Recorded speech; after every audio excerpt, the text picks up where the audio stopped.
So much so that she delayed it and then came back and acted like it was a surprise that it failed. All that happened is she wasted a month. And she did this in the full knowledge that time is running out. Now, regrettably, I actually have to say the same about the Leader of the Opposition, and I do say this sincerely.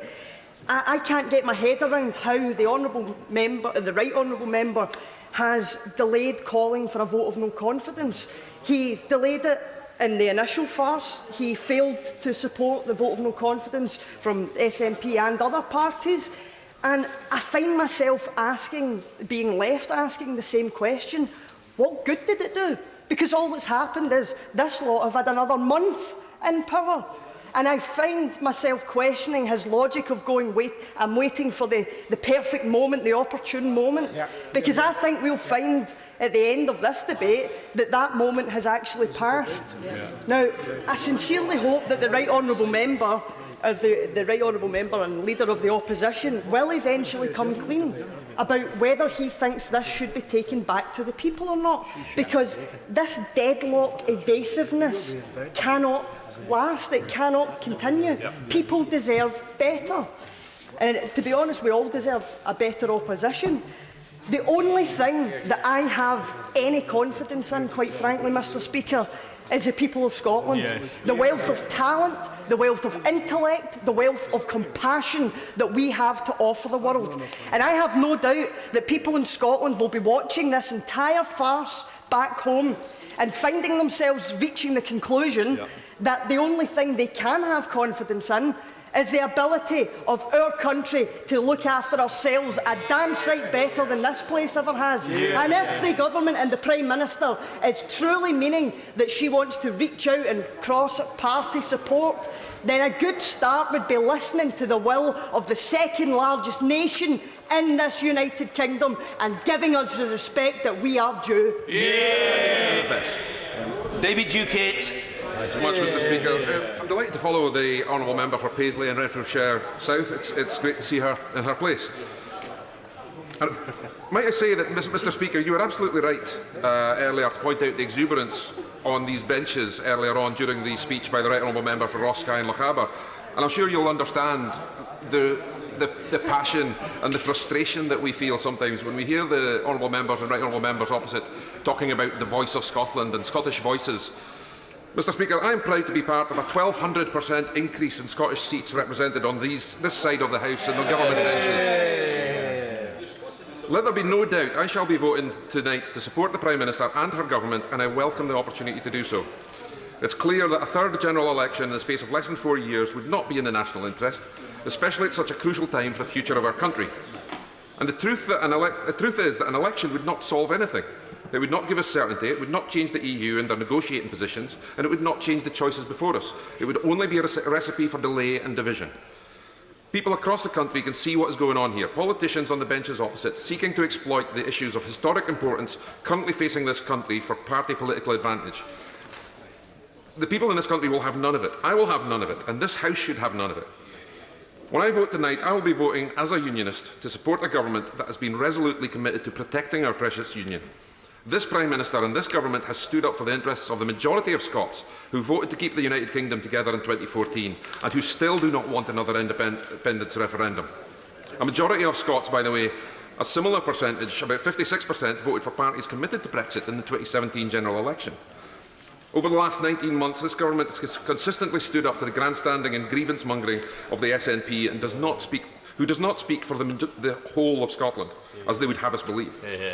And in Northern Ireland, the Prime Minister has, throughout this process, worked tirelessly to ensure that Northern Ireland remains a stable part of the United Kingdom. And I was glad to hear the Right Honourable Member for Belfast North express his support for the government in this motion.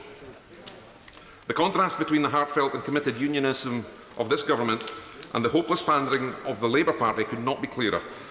We all know about the Leader of the Opposition's thoughts on Northern Ireland, but more and more Scottish unionists are now coming to recognise that they can no longer trust Labour to stand up for Scotland's place in the United Kingdom. As recently as September, the Leader of the Opposition equivocated on the possibility of doing a deal with the SNP and allowing Nicola Sturgeon to impose Indiref 2 on the Scottish people. I remind my English, Welsh and Northern Irish colleagues that this is not a specifically Scottish issue. It is all of our United Kingdom that the SNP wish to break apart. Time and time again, here and in Holyrood, Scottish Labour have sided with the SNP's attempts to use Brexit to undermine the Union. Only this government, a Conservative government led by this Prime Minister, has a track record to be trusted on protecting our Union. And that, foremost in my mind, among 8.5 years of Conservative achievements in government, is why I shall be supporting the government tonight. Conclude. Thank you, Mr. Speaker.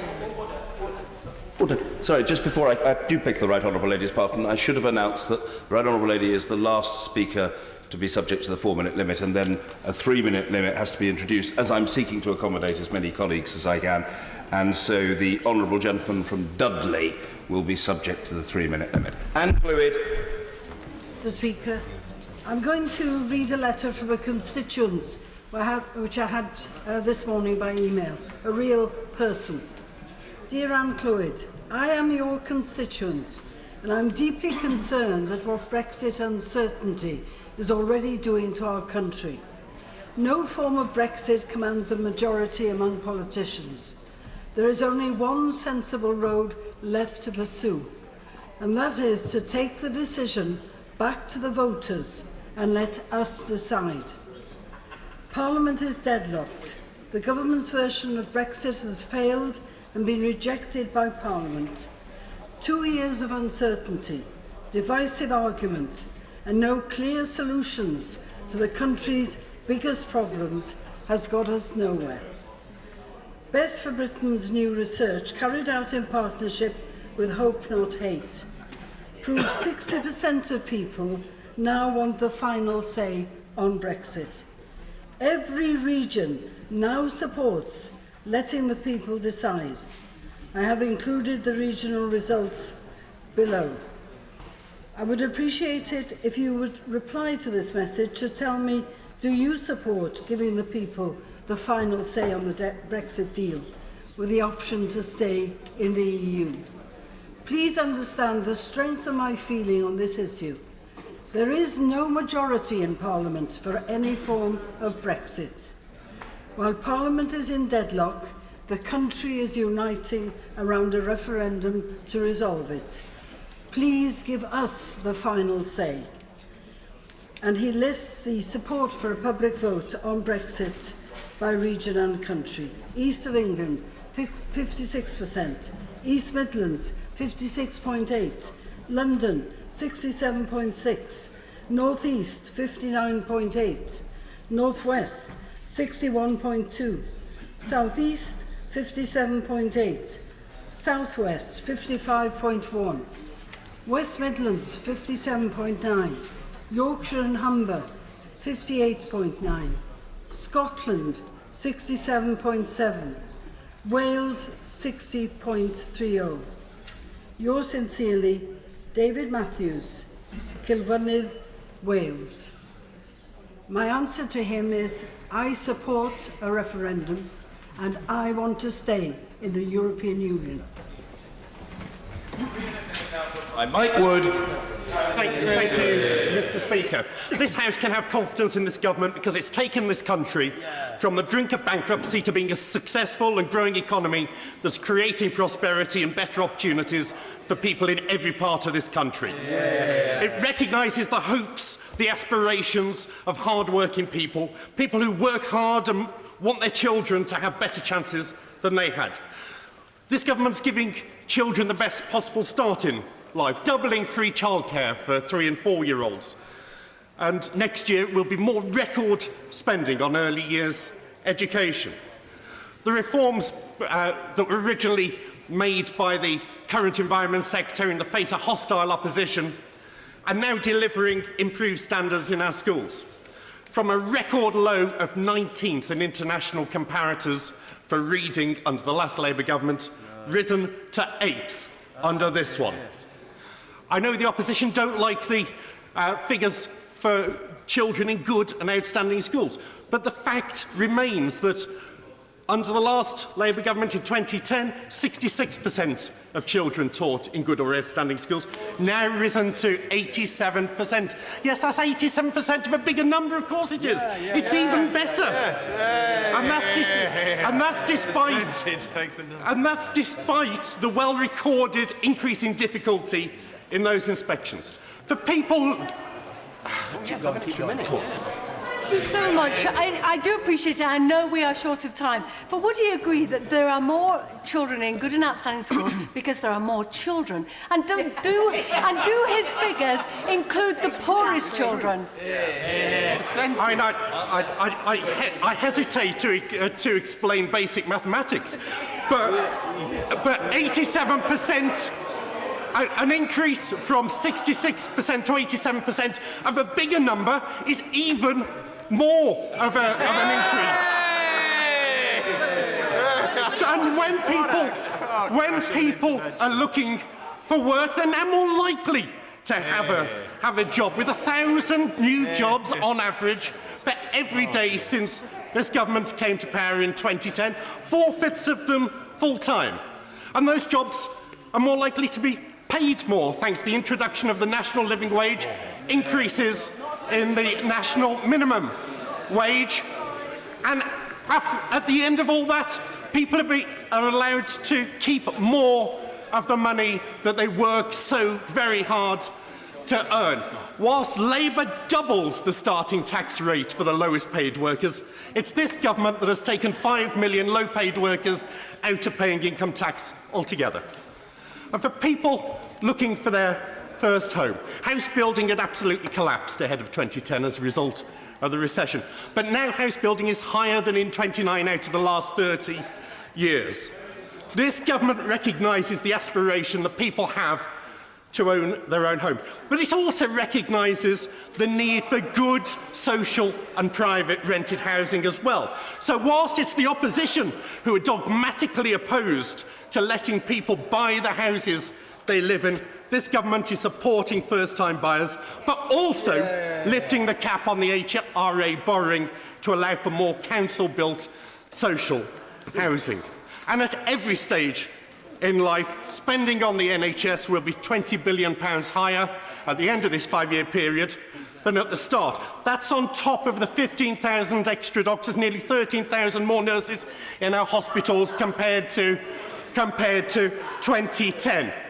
Hard-working families deserve better than the paleo-Marxist Citizen Smith Tribute Act that's offered by the opposition frontbench.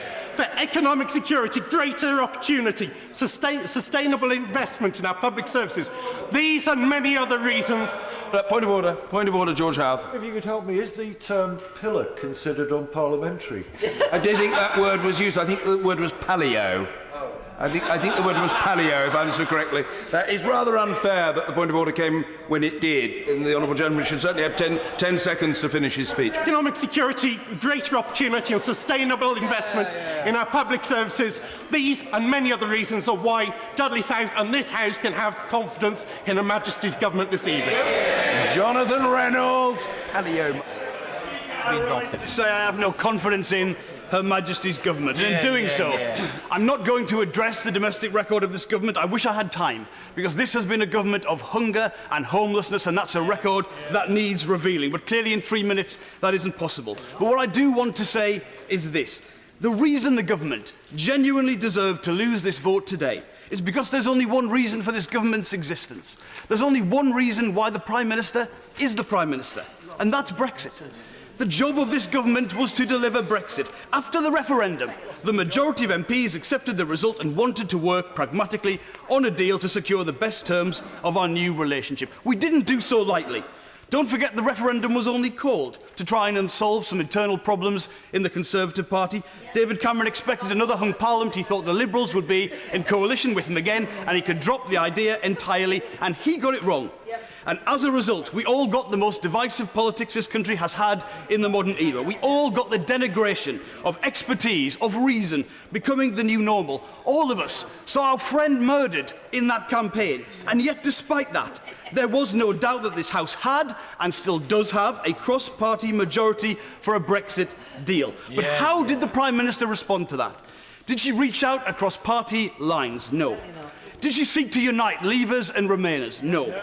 Did she provide leadership on the big questions? Absolutely not. Instead, we had it played from the beginning for narrow party advantage. Reasonable concerns about how customs would work, how the banking system would function, the rights of EU citizens, even what queue and passport control EU citizens would use, were first dismissed and then quite cynically and falsely were presented as opposition to Brexit itself. And when an election was called, despite the Prime Minister giving her word, Downing Street briefed it as a chance to crush the saboteurs. Well, how ironic that the biggest saboteur of all to the deal has turned out to be the Prime Minister herself. And it is her deal which has been crushed. But on that point on leadership of the big issues, now we all appreciate the Conservative Party is irrevocably split on this issue, and a decision on the final destination risks losing one half entirely. We appreciate that. But the answer to that is to reach out. It is to go for a conversation with all of the House of Commons. Instead of that, we got the member for Uxbridge appointed Foreign Secretary, travelling around Europe insulting our friends. We got the nationalistic rhetoric of the citizens of nowhere speech. We got the idea at Conservative conference, let's list foreign workers as if we're living in 1930s Germany. We had the Chancellor threatening our friend warfare like the UK was some overgrown school bully, all of which has squandered centuries and centuries of goodwill and landed us where we were. It is this Prime Minister, this government, these red lines, this strategy that are to blame for bringing this country to the abyss. They have nothing left to offer, and in the national interest they should go. Antoinette Sandbach. Thank you, Mr. Speaker. Well, it was a pleasure to follow the member for Staley-Bridge and Hyde, although I couldn't disagree more with him, with his characterisation of him. I remember a Labour Prime Minister that promised this country a referendum on the Lisbon Treaty, and virtually his last act in government was to sign it and renege on that promise to the British people. And I feel that the resentment after years of broken Labour promises in relation to referendums has been a large bears a large part of the blame in the outcome of the referendum vote, not to mention the absolutely miserable way in which the Leader of the Opposition failed to campaign or make a proper case for remaining in the EU during the referendum debate. So I will take no lectures from the party opposite. And when he talks about reaching out, there is no explanation as to why, how the Labour policy will get over the line in terms of state aid. Because they say that they want a customs union, but they don't want to accept rules on state aid. They say they want a customs union and can negotiate a better deal, but don't want to accept the rules on free movement. And the reality of the Labour Party position is that it would fail its own 6 tests. Now, I am someone who, in this House, has shown a willingness to work across party to get a decent and sensible Brexit result, despite the fact that I personally believe that the best deal that we have is remaining in the EU. I made a promise to try and implement the referendum result, but I do not see that there have been any constructive proposals from the front bench on the other side. And the reason why I have confidence in this government, and I do, is because although the press is taken over by Brexit, we have been getting on with the job in this country. We have been delivering in so many other ways. 39,000 people, workers in my constituency, have been taken out of tax because of this government's proposals. And I remember Gordon Brown introducing a 10p tax rate on those earning just over £4,500. £4,500, and they had the lowest paid had to pay tax. Now, a low-paid worker in my constituency will not pay tax until they are earning at least £12,500. That is one of many achievements that this government has made. Look at the new benefit that we have introduced in terms of paid parental leave. It is one of the first new benefits that we've introduced for many years. 2 weeks paid parental leave for parents. That is a significant achievement. We are seeing very good environmental policies coming out of DEFRA. There is a good record to be proud of. Thank you. Emma Hardy. Thank you, Mr. Mr. Speaker, and it's a pleasure to follow the member for Edinburgh. The unsettled mood that we feel here in the chamber today, and in fact the unsettled mood that we feel across the whole of Parliament, is reflected across the whole of our society. There is a feeling when you go out there into the communities and a desire for change, a desire for something else. Now, this feeling and desire for change manifests itself in different ways, but we would be wrong to ignore it and to underestimate the significance of it. It manifests itself in the anger that is felt in our communities, including the increased hate that all of us across the House are receiving. And it manifests itself in the despair and the disassociation of democracy and the lack of faith in anybody probably standing here in Parliament today. So this moment is a pivotal moment, and it is more than I will say about whether you think we should have a Labour government or Conservative government, though of course the answer is Labour. It's more about how do we give back our trust and faith to ordinary people, because this feeling and this mood for change is not going to go away, because people are exhausted. They're exhausted by austerity. I don't think anybody in this House appreciates quite how draining poverty is, how the daily grind can get you down. And if nothing else, I would like every member here to reflect just on this statistic, even if you ignore every other word I say, that across Yorkshire there has been a 30% increase in the number of suicides. My constituency covers the Humber Bridge, and I've mentioned this before, that the Humber Bridge has become a hotspot for suicides, people driving from around the country to come there and take their own lives. What greater damning indictment of this government can there be, that they have left people in such a state of despair, a feeling that they have no future whatsoever? And what answers are they being offered? But nothing. More arguments opposite, more people tearing into each other opposite, where the people in our community continue to suffer. They suffer when they go to the NHS. And the nonsense about all these better, good and outstanding schools. And with respect, I suggest that the Minister goes and actually checks, the member goes and actually checks when the last time these schools were inspected. And that might give him a more accurate figure if he's going to start spouting that out at us. Crime is increasing and people are feeling unsafe in their homes. The antisocial behaviour that so many people here probably ignore because the gates to their properties allow them to cannot be ignored by the people in our communities. They're feeling unsafe in their homes. We have a moment now to really make a difference. It is in our gift to give people that change that they need.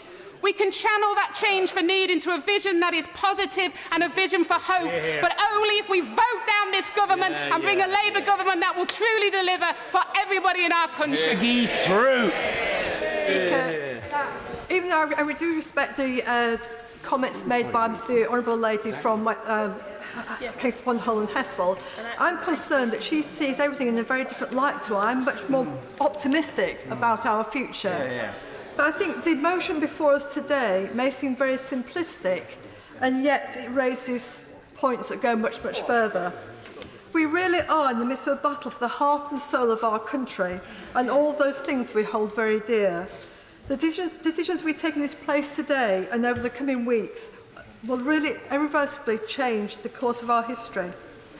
They will shape Britain's standing in the world for a generation, and in the process will perhaps determine the very future of this Parliament, the mother of all parliaments, which has served our nation through war and peace for the best part of thousands of years.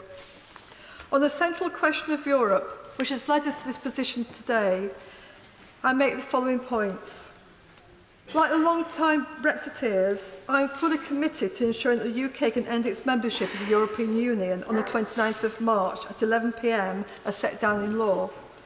Nothing less than an agreement which ends the free movement of people, in addition to returning full control over our money and our laws, is acceptable either to myself or to the majority of the people of Erewash who voted to leave in the referendum in June 2016. My message for the Remainers is I voted to remain in the European Union, but we lost that argument, and consequently the UK will be leaving the EU.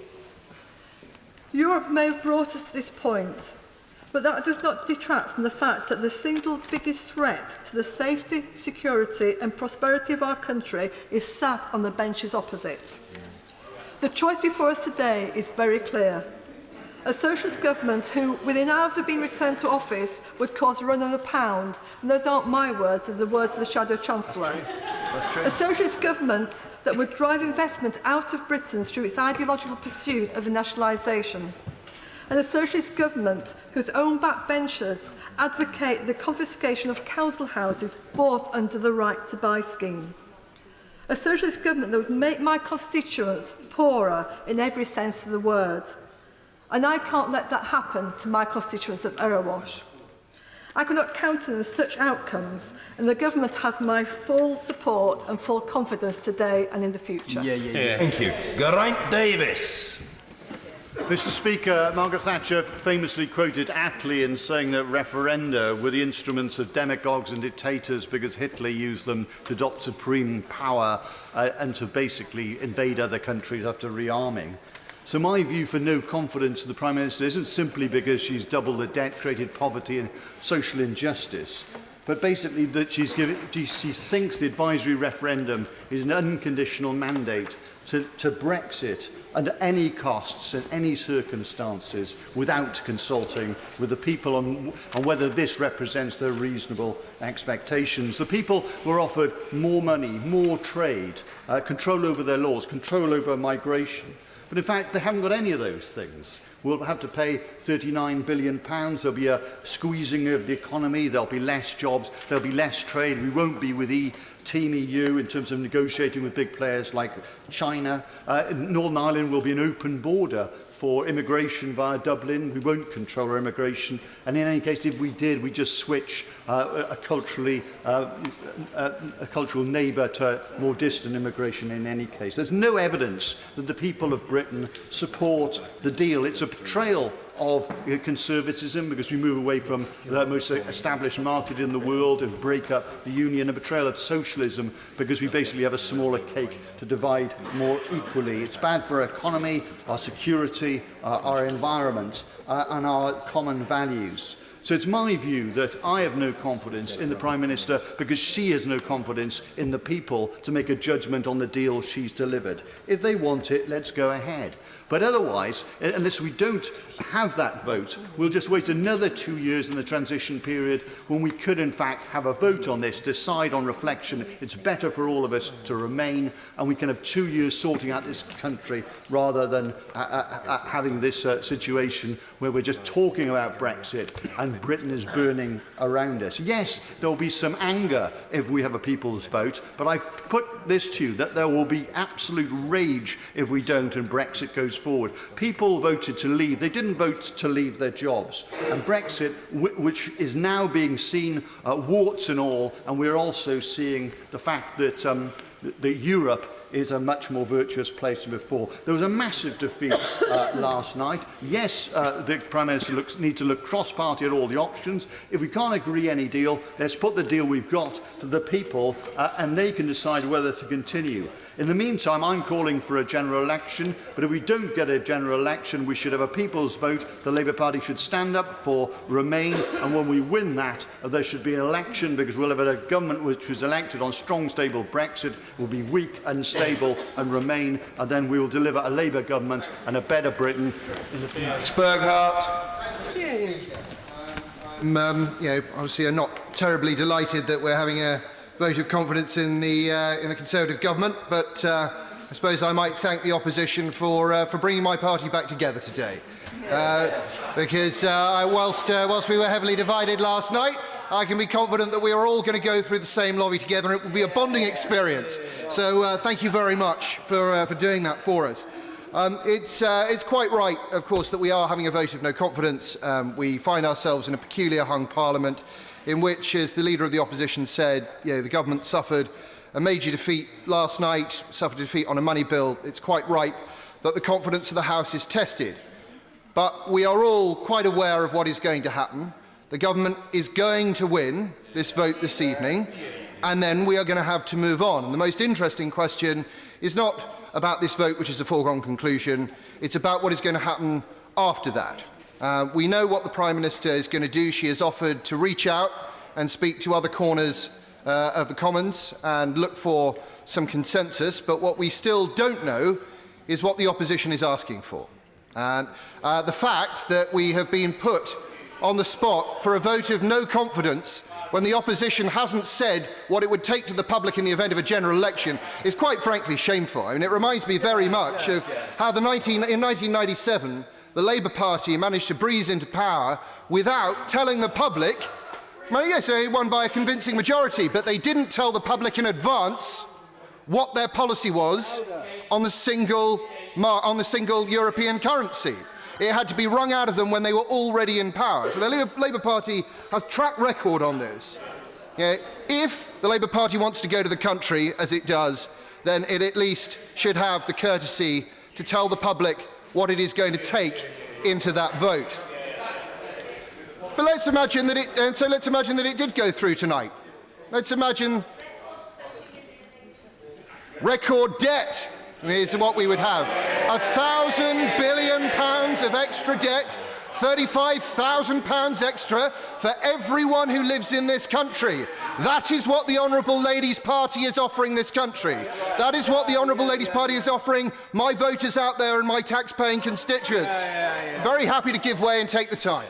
The Honourable Gentleman, perhaps because he is rather younger than me, seems to have forgotten that when the Labour Party took office, waiting lists in the NHS were 18 months for some specialities. Died of cancer. Under the Labour government, there were practically no waiting lists in some specialities, and that is a record we are all proud of. And when the Honourable Lady's Party left power, we had record debt, a crashed economy, a loss of confidence in our foreign policy after a disastrous Iraq war. That party ran this country into the ground, and 8 years later, we have record employment, we have rising wages, we have everything that a sensible, evenly minded, well-balanced economy has brought mature.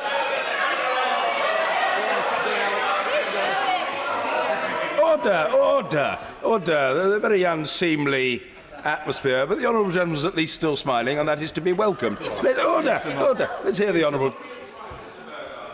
Thank you very much, Mr. Speaker. The truth is that the Labour Party left power under an enormous cloud. Everybody knows it. They left after a disastrous 13 years in office, which had seen the economy destroyed, and we on this side of the House are united in our desire to make sure that they don't have an opportunity to do it again. Because, let's be frank, the Blair-Brown years were, compared to what would come in a general election this year, should this party, the party opposite, force upon us, was a golden age. I mean, we would rather have Blair and Brown than Corbyn and McDonnell any day of the week. But those options are not available to the British public. Speaker, can I first thank the Leader of the Opposition in his absence for tabling this vote of no confidence, which I will be supporting in the lobbies this evening. Mr. Speaker, I came into politics challenged with trying to make a difference to the lives of ordinary people of Bradford West, to try to be part of a system that is about putting people first and not about people clinging to power and positions and self-preservation being at the heart of everything they do. I have lived experience of what destitution and poverty is. So when a generation later I have constituents that come into my surgery in sheer destitution and literally crying due to not knowing how they're going to feed their children and meet their very basic needs, when the reality of insecure jobs and in-work poverty and whilst having dependence leads to further destitution, then the question has to be whether this government is fit for purpose.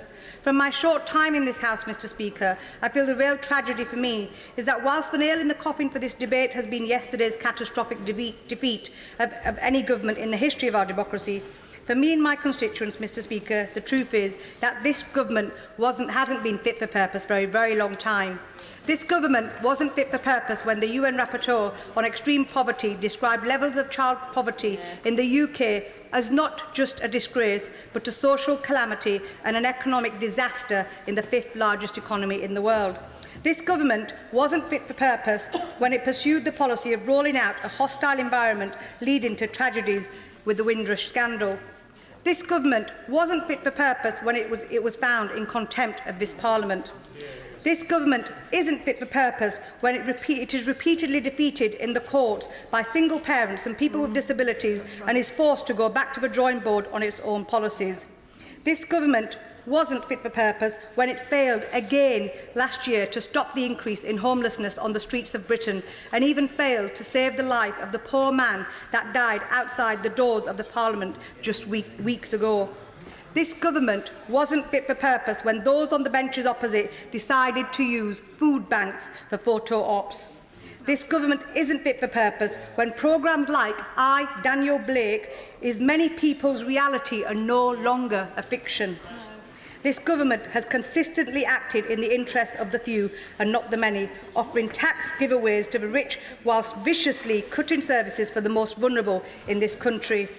The government wasn't fit for purpose when the Prime Minister knew her deal was dead before recess and yet chose to sabotage and hold Parliament hostage by delaying the vote, and the list goes on. Those 117 of the colleagues across the benches, when they voted that this Prime Minister was not fit to govern, how can they go back to the electorate and say that this government is that Prime Minister is fit to leave the country and not them? Bill Grant. Thank you very much, Mr. Speaker. It's a pleasure to follow the honourable member for Bradford West. When members consider their position on the matter of confidence tonight, I would argue that this government's record must be assessed, not just on the basis of one vote, however fundamental that issue is for the nation's future, but on this government's record in office. Three practical measures of a government's relative success are taxation levels for working families, employment levels and investment in public services. It must be remembered that it is this government which has cut the taxes for 32 million working people in order that they can keep more of the money that they earn. It is this government which has seen unemployment not simply reduce but plummet to a record low. And it's this government which is investing an extra £20+ billion in the NHS for our future health. And through Barnett Consequential, that will benefit NHS Scotland immensely. In the same period, all that the opposition front bench has achieved is an ever-changing conviction on each issue with little consensus of opinion. In fact, the only consensus seems to be that the government has apparently got it wrong on every issue. This is clearly not the case, and the facts do not support the opposition's somewhat gloomy assessment. This government is pressing ahead with ongoing investment in research and development, with growth deals throughout the country, such as the one emerging in Ayrshire. It recognises the importance of the environment with the 25-year environmental plan, never been done before in the United Kingdom.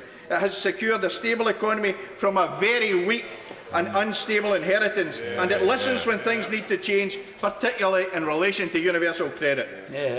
That is not a government in crisis, as members opposite allege. They are simply doing this to secure an election, but this is a government which is getting on with the business of governing. The Prime Minister has worked incredibly hard on these and other issues over the last 2 years, and I would earnestly encourage honourable members to support the government tonight. With everything else that is going on, with this party being the only party with a clear desire to honour the referendum, this is not the time to be holding an unnecessary and unwanted general election.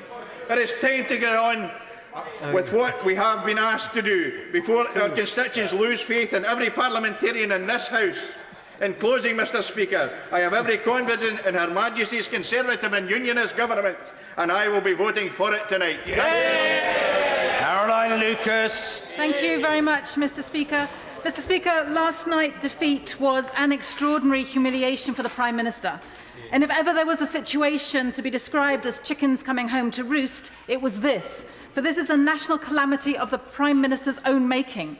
It was this Prime Minister who failed to reach out across the House to find consensus on a way forward from the narrow win for Leave in the 2016 referendum. It was the Prime Minister who painted herself into a corner with a series of bright red lines designed only to appease the most extreme Brexiteers in her party. And it was the Prime Minister who triggered Article 50 far too prematurely. But crucially, though, it was the Prime Minister who has also resolutely failed to tackle any of the underlying injustices that drove the 2016 referendum result. Many people voted leave because they believe that the status quo in this country is intolerable. And they are right. It is. We are a country of grotesque inequalities, not just between classes, but geographically between regions, especially between north and south, and between thriving cities and failing towns within the same region. Last year, the Commission on Social Mobility identified the 30 worst places for social mobility, and every single one of them voted to leave. Now, I don't think that that was a coincidence. So the Prime Minister's mantra about bringing the country back together rings very hollow when you look at the evidence. Welfare cuts since 2010 have cost lone parent households an average of over £5,000, increasing child poverty rates in those households from 37% to 62%. The NHS has endured the longest period of austerity in its history. The evidence goes on. So today has to be the day when we start to change the conversation about Brexit and about the future of Britain.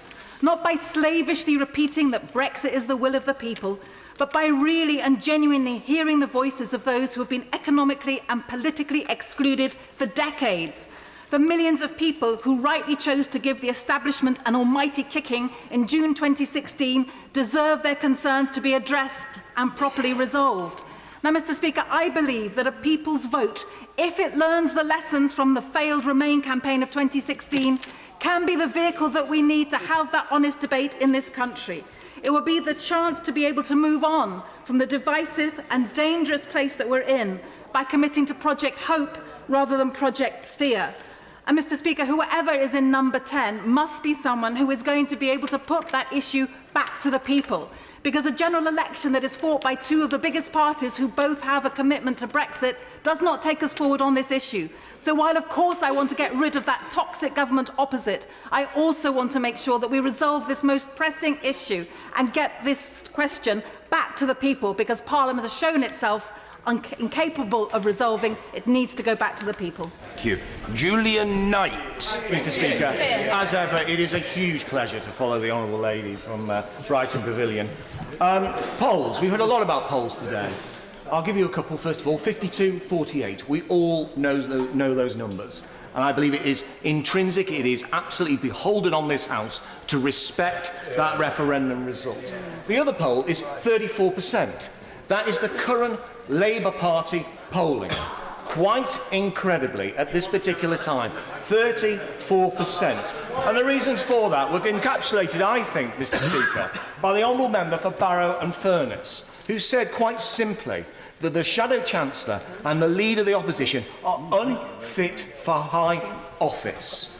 And I think as people get closer to the potential of a buying decision, they would see that very starkly indeed. And the other reason for the 34% is these 6 tests, the magic unicorn tests, designed to fail.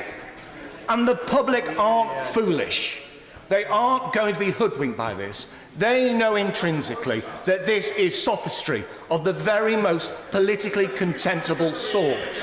And I am going to say now to members opposite, at some point later today, tomorrow, the grown-ups are going to have a conversation about what the party opposite actually want out of this. Will my honourable friend give way? I will give way. Does my honourable friend agree with me that what people tell me and my constituency in Basingstoke and businesses in Basingstoke is they want certainty? Absolutely. How can they get certainty when they have challenges in the government and also rejecting the government's plans yesterday? Absolutely. And certainty is all. And as JLR, who I'll be speaking about in the adjournment debate, they want certainty as well. And I really do think it's a little bit rich when people talk about the rights of EU citizens and UK citizens, and then they reject a deal that protect those rights. Now, I would say that a second referendum is itself a stain on this Parliament. The division would be enormous, and as I say, we have been entrusted. I also would say that no deal makes no sense to me in the dislocation that this could cause to our economy. I know that people talk about stockpiling and emergency, provision, etc. But the realities are what happens when those stocks actually run out. And what happens as well if we do end up with dislocation? What happens if we then have to go to the EU to negotiate certain terms at that particular point? We would be in a very weak position. So I would say both those things are out. So we have to come together sensibly, despite this stunt today, this way in which, frankly, we're going to see honourable members filling out their Facebook pages with how many different times they can say particular words in order basically to link in with their local momentum groups. It is time for sensible people, growing-up people, to actually face the consequences, the circumstances we face in. That is what the public want. They do not like this spectacle at all. Now, when it comes to the achievements of this particular government, I would say in 2010, we inherited 11% of GDP. Now, let me just be very clear to you, clear to the House, that 11% of GDP is such an enormous sum that you cannot go borrowing that sum for very long. Eventually, the markets call in your loans, and you end up having to pay such a high interest rate that you end up in a depression. So we had to sort that out as a government. But we did that while protecting the NHS. And we have announced an increase in NHS spending, which is twice the level proposed, increase-wise, than Labour proposed at the 2017 general election. Now, not everything, is perfect in that respect. There are issues, and I really have to say that we are working towards trying to solve those ongoing issues. But when it comes to the big matter of the economy, when it comes to jobs, when it comes to healthcare, when it comes to 1 million kids in better, outstanding schools, this government is delivering. We have to get through Brexit, and we will deliver more. Andy Slaughter. Mr. Speaker, the provocation for this debate is the unprecedented defeat of the central plank of the government's policy that should have led seamlessly to a general election. And in the Brexit debate earlier this week, I spoke about the threat that Brexit represents to the prosperity and the opportunity and the security of my constituents and to many of my businesses. But I also represent some of the poorest communities in the UK. Although I'm proud of the work it does, I'm not proud to have the busiest food bank in London. Last week I spent an afternoon at one of St Mungo's homeless hostels in West Kensington, talking to residents and staff. They told me that the annual street homelessness count that will be published on the 31st of January will show it has doubled in the last year. They gave me 3 reasons for that: universal credit, the increase in no recourse to public funds, and tenancy takeover, where drug dealers seize the premises of vulnerable tenants. So the war on the poor, the hostile environment, and a descent into lawlessness, 3 of the worst consequences of austerity. The cuts in police numbers, especially neighbourhood officers, is putting whole communities at risk. I spent part of New Year's Eve at a crime scene in Fulham, an attempted murder which led to the arrest of 40 people and the recovery of a number of dangerous weapons. I estimate that half of the people I now see in surgery have problems which would have made them eligible for legal aid before the passage of the LASPO Act. Yesterday, my CCG, looking to make £44 million of cuts to its budget, began to consult on reducing opening hours for urgent care centres and GPs. Not just bad in itself, but in direct contradiction to the NHS strategy that calls for an extension of those services to justify the closures of A&Es and emergency beds. For the first time in a generation, we're seeing year-on-year real terms cuts in schools' budgets. Inner city schools don't just educate, they give emotional and practical support to families that struggle with poverty and poor living standards. And perhaps the worst betrayal by this government is to cut funding for social housing by 80%, 100% under the former London Mayor, when 800,000 people are on waiting lists. Mr. Speaker, my local council and the Mayor of London do their best and effectively do what they can to alleviate the conditions I've described, but for real change we need a Labour government. This Prime Minister's legacy will be to have ruined this country in half the time it took the Thatcher and Major governments. Enough is now enough. We need a general election and we need a Labour government. Chris Green. Speaker, this debate should be one of 2 halves. Firstly, it's right the opposition challenged the government on the government's record, but the second part ought to be the fact that the opposition seek to become the government itself. They should be presenting a vision for the country, and they have demonstrably failed to demonstrate that they have a vision for the country that they can deliver in a few weeks' time if they won an election. That part has been wholly absent from this debate so far. Now, on the referendum day 3 years ago, in 2016, during that referendum, I spent a great deal of time talking to constituents and visiting polling stations around my constituency in parts of Wigan and in parts of Bolton. And it was startling. On that day, the polling stations in the poorest neighbourhoods, the poorest communities, those polling stations had a turnout that they had never seen before, far higher than for local elections, far higher than for a general election. This vote on the referendum on the European Union reached out in a way that politicians here have never done before, or at least not for decades. This is one of the key reasons why it's so important to respect this referendum decision. These people who perhaps have never voted before, perhaps they've had the opportunity of decades to vote, and they have chosen to say that there is no election that's important enough that we actually want to engage. Now, this referendum was a vote where they decided to engage in politics, engage in the life of the country. And it's vital that this government now respects that decision. We are leaving the European Union on the 29th of March this year.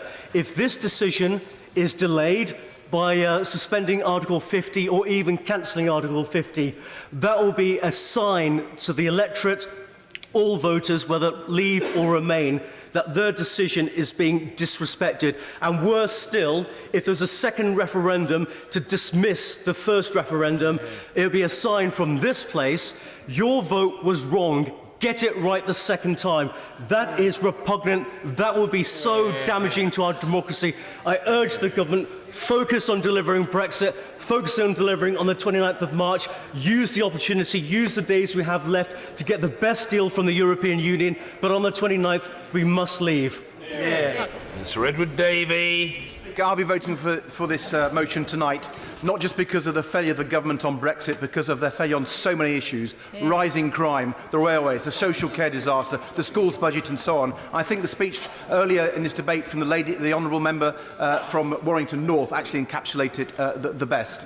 But on Brexit, which is obviously on everyone's mind, one has to ask, why is this government unable to deliver on Brexit? And it's fundamentally because the Conservative Party is split. It is absolutely divided. We saw that in the lobbies last night, but we've actually seen it, Mr. Speaker, in the record number of resignations from this Prime Minister's government. In just 3 years, we've seen 32 people resign from her government. Another dreadful record. This shows that this government is incapable. Is incapable of. I'll take them. Well, no, the honourable member has a number of shadow front benchers that have resigned since the current leader came to power. Well, thank you, Mr. Speaker. I was going to actually talk about a speech by the member for Brentford Ongar, who said this motion tonight might unite the Conservatives. It probably will, because a rafter of turkeys ain't going to vote for Christmas. But the ultimate division is still there, and that should worry people across our country, because this government and this party is incapable of delivering Brexit. It has shown that over the last 2.5 years. And that's why the Right Honourable Lady, the member for Putney, was right. The government now have to reach across the aisles. They have to talk to all parties, have to get Parliament to deliver this policy area. But if they're going to do that and do it successfully, they've got to do 3 things. Article 50 has to be extended. No deal has to be taken off the table. And the government has to show that when there is a deal agreed, that will be put to the British people with the option of remaining in the EU. That, I think, can get consensus. That could be delivered. That could bring the House together. At the moment, we're just hearing the Conservative Party blaming everyone else but themselves. They blame the Remainers. They blame the opposition. They blame the Governor of the Bank of England. Sometimes I think they're going to blame sunshine, moonlight, good times and boogie, Mr. Speaker. There's only one group to blame. It's the Conservative Party. Thank you. Alex Chalk. Mr. Speaker. A lot of people ask me, and I dare say every honourable member in this House, why on earth would you go into politics? And they ask it particularly at a time like this. But I know the answer, and I know the answer as a Conservative. It's because I believe to my bones in social mobility. Now, I want to make crystal clear, I expect there are people across this House who believe in that.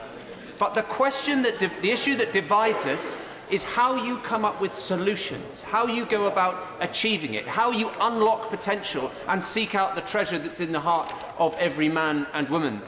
And I know it's as a Conservative Member of Parliament that it's been possible to provide opportunities in my community in Cheltenham that has allowed people to fulfil that potential. Because my community, although people don't realise it, they say, Cheltenham, for goodness sake, it must be the most affluent place in the country. Not a bit of it. We have some of the most deprived communities anywhere in our country, where people live in generational entrenched poverty. And what has this Conservative Party done for my community? £22 million for a cyber park in Cheltenham, which will allow the finest minds to come in and out of GCHQ to create startups which mean that if there is a person living nearby who has come from generational poverty, but they've got something about them, something which says, I want to better myself, I want to go forward, I want to provide for my family, and I want to build a future. That opportunity exists. Money that has come in the form of over 400 million for a road project. Now, you might say, oh, a road project, who cares about that? Road projects are what allow a local community to thrive. It's what allows opportunities to be generated and futures to be created. But it's not just about infrastructure projects. Recognising the issue of homelessness, it's this government that provided £1.3 million for social impact bonds. What does that mean? That means one-on-one support for individuals who can go and address the needs of the most vulnerable in our society, be that drug addiction, be that mental health problems, be that debt. And that has served to make a huge difference in my community, so that it's not just a stronger community economically, but a fairer one too. What's more, £3 million to help deliver social housing in Cheltenham in Portland Place. So of course there is always room for improvement. Of course there is always more to do. But on that issue of social mobility, which is the party that isn't just talking the talk, but walking the walk, it is this government that is achieving it, this government which is making a difference in my community, and that is why I will vote against this motion tonight. Gregory Campbell. Thank you, Mr. Speaker. I want to commence by saying, since I came into the House in 2001, I've seen a significant increase in the number of people in the chamber right across the divide who have come to speak and vote in favour and in defence of this United Kingdom, compared to what was the case some 17 years ago, and for that I and the people at home are eternally grateful for that, and I'm sure that is shared across the divide. I want to say, Mr. Speaker, that I will be voting against the motion tonight because I retain confidence in this government on the terms and conditions contained in the confidence and supply motion that we entered into some time ago. But I want to, at this stage, offer a piece of critical advice to my right honourable friend, the Prime Minister. And it is this. In the past year and a half, I believe that her negotiations have not best served this United Kingdom. And I believe last night's defeat, the scale of the defeat, can offer her and us an opportunity for a revised position by her.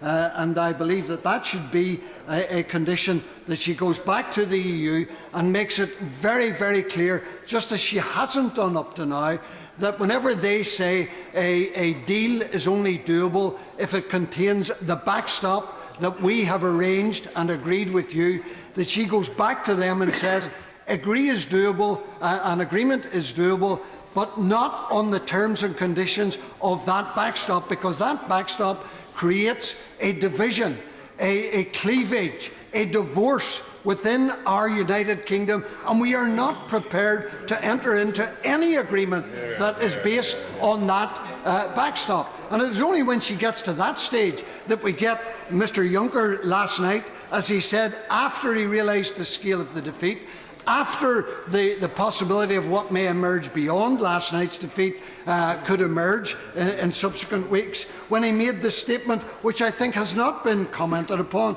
it is that we, the EU, are determined to get a deal.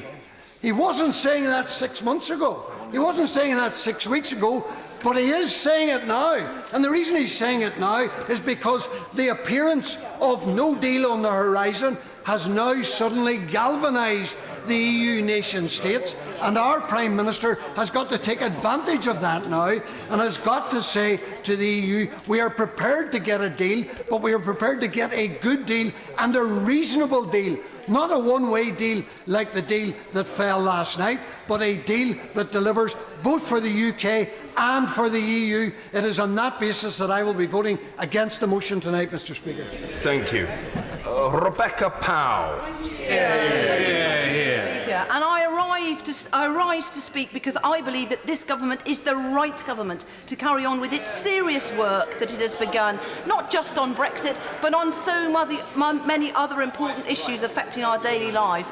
And because I believe that a chain of events that might lead to a general election will in no way be good for the country. And because I am genuinely fearful of what might happen if this great country, but especially our businesses, should get into the hands of the member for Islington North. Should he ever get his hands on the tiller, this country will not be in safe hands. An election will certainly not solve the impending business at hand, which is delivering on our relationship with the EU.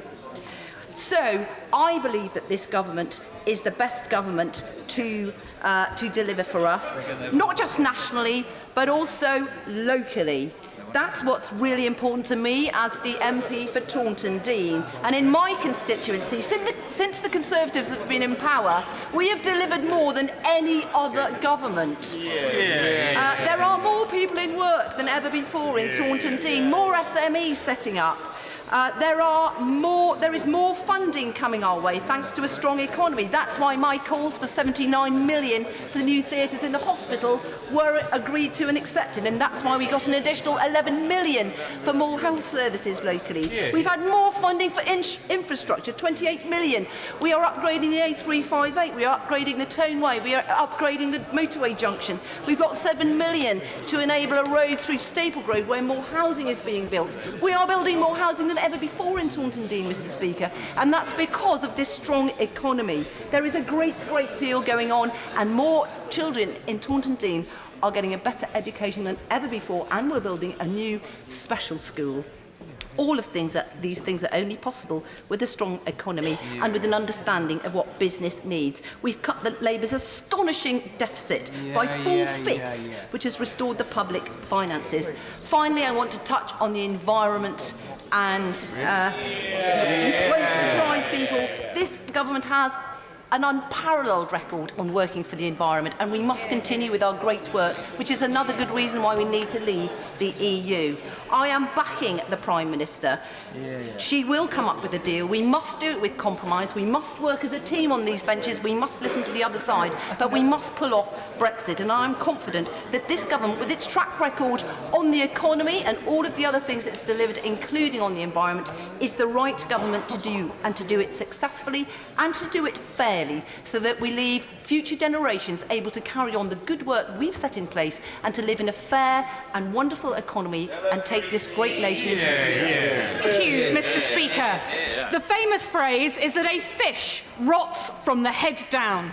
It is a recognition that bad leadership infects all that it touches. And what greater example of that than this present government? The rot isn't confined to Downing Street, it is infecting the whole country. Not strong and stable, but stubborn and self-obsessed. And Brexit is by far the clearest, but no means the only example. Frankly, the Prime Minister has turned Brexit into some modern-day bizarre Schleswig-Holstein question. Something that Palmerston himself claimed was so complicated only 3 people understood it. One was dead, one who'd been driven mad by it, and one who'd forgotten it altogether. But the truth is, this isn't a complicated situation. It's her red lines that have killed her deal. It's her red lines that have driven this Parliament mad. And it's her red lines that are best forgotten. This infectious failure has covered all bases. This is a government that can't organise a tailback on the M20. A government presiding over a A shortage of nurses while stockpiling fridges. A government alienating our EU citizen neighbours whilst deporting our Windrush families. A government obsessed with what stickers are on the Speaker's wife's car whilst ignoring the pleas for help with issues like knife crime. The roll call goes on and on. Universal credit, homelessness, the cost of living, the refugees crying out for sanctuary, the human rights of the women of Northern Ireland. At every turn, this government cannot get a grip, and those burning injustices burn harder as a result. This country is divided, this Parliament is divided, the deadlock is deepening, not dissolving, and the Prime Minister can't even be bothered to pick up a phone. That's right. No party can continue to prevaricate whilst the far right goes stronger. It will not stop with Brexit, and Brexit does not deal with the crisis of confidence in our politics we all now face. We are not the only country facing difficult choices or challenges, but we are the only country that thinks because it's the mother of all democracies, there's nothing wrong with how we approach things. Change has got to come for all our stakes. But for that to happen, it has to start at the top, and we have to stop the rot. You Merriman. Thank you, Mr. Speaker. I rise to speak not just on behalf of Brenda from Bristol, but all of the Brendas in Bexhill and Battle, who are probably feeling right now that the last thing we all want is a general election. But what we do want is our Parliament and all of our MPs to work better together and fix the issues of our day. And I've enjoyed this afternoon because I've had the opportunity to listen to many feelings, hopes, aspirations. But it depresses me that we still are in a position where people would rather shout at each other in this chamber as opposed to reaching out to each other, working out where we can identify issues that are common to us all and try and fix them. And in my constituency, I'm very proud of things that this government have helped me deliver since I was elected in 2015. All of my secondary schools have now moved to good or outstanding. I had the Secretary of State for Health come and spend time seeing our health service joined up with our social care team on Friday of last. And that made me very proud to see all these amazing leaders really working as one, working together. And again, I think that's a very good example for Parliament. Now, of course, I'm not naive. I recognise the opposition have to oppose and the government have to govern. I'm also not so naive that there are not big challenges in my constituency. That's why I'll be having a task force on homelessness, because I've noticed the streets in Bexhill getting worse. I've also noticed more casework from my constituents because there are not this levels of services available that there once were. So, of course, many points made by opposition members are correct. But equally, we now have more people in employment than we ever have done before. So it can't all be as bad as is being said on that side of the bench, and perhaps it can't all be as good as is sometimes said on this side of the bench. If we all took that attitude into this place and worked out how we could fix things which really matter to people, we might also be able to fix the issues of Brexit. But I will touch, to my point, on a matter that I thought we'd have got fixed by now when I got elected in 2015, social care reform. It's within us in this House to fix things for the most vulnerable and often the most elderly people in our communities. We agree on so much. A wealth tax set on this side, opposite of the House. On our side, in our manifesto, we talked a lot more about the fact that people should pay more. We're almost there, yet our hatred sometimes of each other just stops us reaching out. And when it comes to reaching out, Mr. Speaker, there's one thing I would like my government to do to really show that they are listening. The charge of £65 for an EU citizen to maintain and have the same rights that they enjoyed before we in this country took the step in the referendum. That does not feel fair to me. And I speak to many on both sides of the chamber who also feel it's not fair. Surely, if the government is listening, we reach out not just to them, but also to every member in this House who agrees with that, be they Leavers or Remainers, and really offer that olive branch. If we start in that particular way, perhaps others will appreciate the government is listening, and perhaps then we will work better together in the manner that our constituents expect from us all. Alison Thewlis. Mr. Speaker, I have no confidence in this government, and I never have done. I've got no confidence because of the way that the DWP treat people. I have no confidence because of the constituent who was sanctioned because they were visiting their dying father. I've got no confidence because my constituents was sanctioned while waiting to start a job with the DWP. Yep. I've got no sanction because of the way that people are treated on PIP. I've got no confidence because of the way that the two-child policy and the rape clause has been pursued against vulnerable women in our society, and it must be scrapped. I have no confidence because of the closure of Glasgow's job centres. I have no confidence because of the implementation of the hostile environment, of refugees left waiting, and of constituents who have not been able to be with their families. I have no confidence because of the constituent who lost out on his wife's visa because he was under the threshold by £7, Mr. Speaker. I have no confidence in this government because of the good character test that's being applied to children who can't get citizenship because this government thinks they are not of good character enough. And Mr. Speaker, while we are on good character, I've got no confidence in this government because the Home Office told my constituent he could not get citizenship because he had volunteered with the Red Cross, and that was a sign of bad character too. I have no confidence in this government because of their pursuance of Section 3225 of the immigration rules, where people lost out on getting leave to remain because they had made a legitimate change to their tax returns and the government thought that that was somehow wrong. I have no confidence in this government because of their abject failure to deal with Scottish limited partnerships and to reform Companies House. It's almost as if they like money laundering in this country, Mr. Speaker. I have no confidence in this government because of the refusal, despite all evidence, to allow Glasgow to pursue supervised drug consumption rooms. It is well expected that drug deaths in Scotland will top 1,000 this coming year, but the government refuses to do so for ideological reasons. I have absolutely no confidence in them for doing so.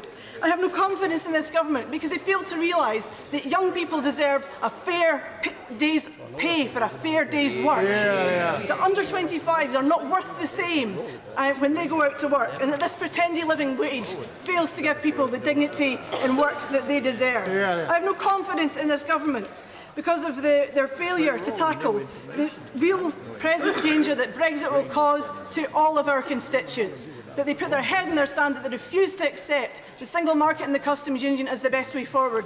And Mr. Speaker, I do have confidence in the people in my constituency. I have confidence in the people of Glasgow and the people of Scotland who voted for independence with such hope in 2014. And I know that when Scotland gets its chance again, it will have no confidence in this government and lots of confidence in themselves. James Cartledge. Mr. Speaker, and I am sure, Mr. Speaker, at some point in your life it is possible that you have owned a copy of that famous political book, The Downing Street Years, by Margaret Thatcher.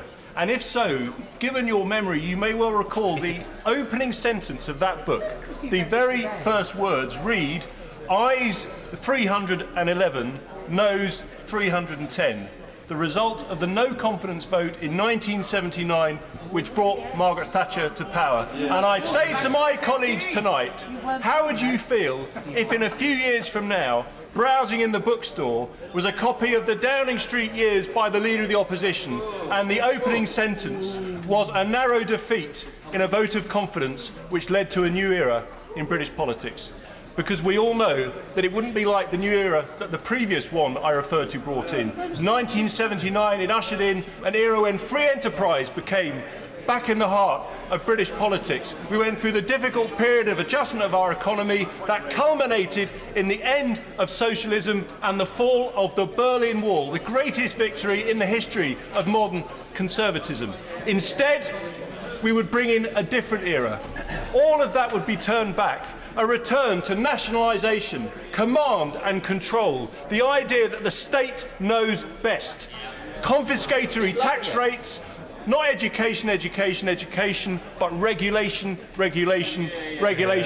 And I say this to you, Mr. Speaker, I am proud to stand on this side tonight. I became a Conservative after seeing what it was like in Eastern Europe, my experience of the true face of that supposedly compassionate ideology. And those who turned a blind eye to it should be ashamed of it. I started with Callaghan, I'm going to finish with Callaghan, Mr. Speaker. Not the former Labour Prime Minister, but Detective Inspector Harry Callaghan of the San Francisco Police Department. Because I say, if anyone thinks it's a good idea that Labour win the no confidence vote tonight and then get into power, all I can say is, I hope you're feeling lucky. Clive Lewis. Some members opposite have been calling into question the motivations of the opposition for calling this no confidence vote. Let's be clear, Mr. Speaker, yesterday's vote wasn't just a defeat, it was a complete and utter rout. Now, some members in today's debate have been talking about historical parallels, but I think if that had been a battle, it would have to compare to the Battle of Cannae, where Hannibal annihilated the Roman army. A textbook defeat, just like last night, was a textbook example of arrogance and hubris in government. But, you know, last night's vote aside, let's run through some of the myriad of reasons why I and we on this side of the House have no confidence in this government. In-work poverty at 4 million people. Homelessness soaring. Yesterday, in my city of Norwich and Norfolk, 38 out of 53 of our children's centres are being closed. Why? Because Norfolk County Council have said this government's cuts are forcing that on them. A day of complete shame in my city. And without a hint of irony, this government, whilst closing down our children's centres, has declared Norwich an opportunity area as it attempts to improve failing social mobility. Mr. Speaker, it's a policy akin to attempting to fit up a bath with no plug. In education, schools face real terms funding cuts. In The Guardian today, Norfolk County Council again in the media, under fire from the local government ombudsman for failing to address and to look after the concerns of children with special education needs. On mental health, after the PM personally promised to improve this Cinderella service, Norfolk and Suffolk Mental Health Foundation Trust has been put into special measures again, 3 times in 4 years. The first of any trust in the country that has happened to. Real terms funding at this day and age now down 13%, demand up by 50%. But I also want to turn to an issue that I believe this House and particularly this government have failed to adequately address, and that's the impending climate catastrophe and biodiversity loss.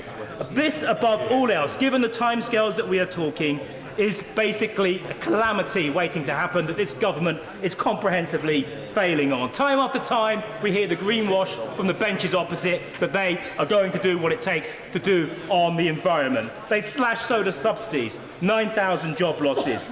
Fracking has been announced and put forward and is now actually happening. But not just in this country, they're also doing it in China as well with taxpayers' money. The climate science tells us that you need to leave this in the ground, 80% of it. It can't happen. And in the words of that famous Delia Smith, that legend of Norwich, I will say to the benches of it opposite, let's be having ya, let's have that general election, let's have that vote, support this motion. Thank you, Mr. Speaker. There are moments in this chamber for political knockabout.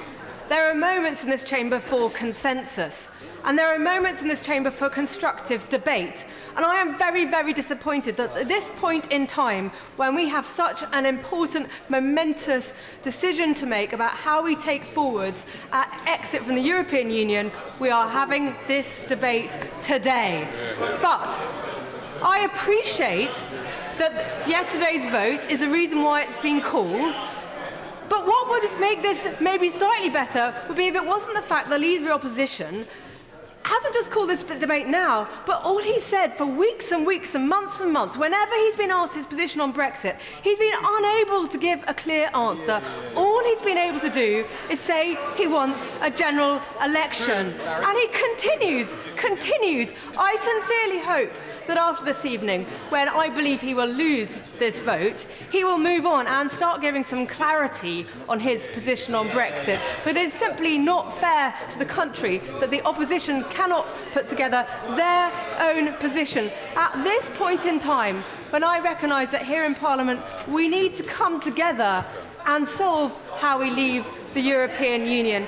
That is what businesses, particularly my constituents, are calling for us to do, is move forward and get on with it.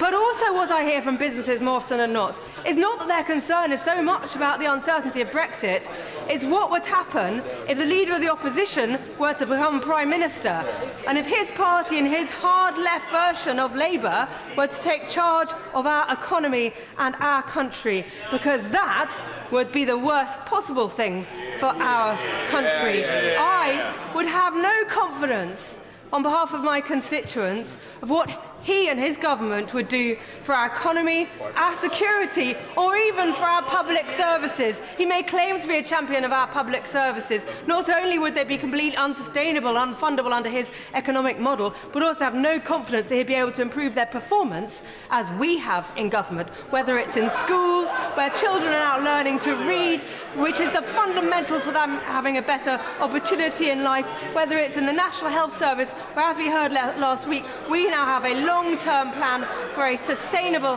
National Health Service and funded sustainably. So I look forward to for us to continue delivering on these commitments in government. But first, we need to move on and deliver Brexit. These are difficult times, not just in the UK, but for countries across the Western world. We need to come together, we need to move forward, we need to deliver on Brexit, continue making Britain a better place to live, and build our place in the world outside the European Union. Walker. Thank you, Mr. Speaker. I rise in support of the Leader of the Opposition's motion. As a teacher and head teacher throughout my career, trust has always been very important to me. The trust children had in me as their teacher and the trust that teachers had in me as their head teacher to understand their needs and make the right decisions on their behalf. Trust in relationships and in the workplace is crucial. Today, this debate isn't about whether the Prime Minister has the ability to make decisions on our behalf. It's about whether we trust her to understand the mood of the country, the zeitgeist, and the needs of every region and demographic, and make the right decisions. This government has suffered the biggest parliamentary defeat in history, been found in contempt of Parliament, overseen the steepest rise in poverty, and averaged a resignation per month. I trust the leader of our opposition and the shadow front bench as people who understand the struggles that many in our country are facing. I trust them to have the compassion and intellect to understand and empathise with the people of this country and to be able to make the decisions which will improve all our lives. Is the Prime Minister a good public servant? Yes. Does she work hard? Yes. Do I respect her? Yes. I respect anyone who devotes their life to public service.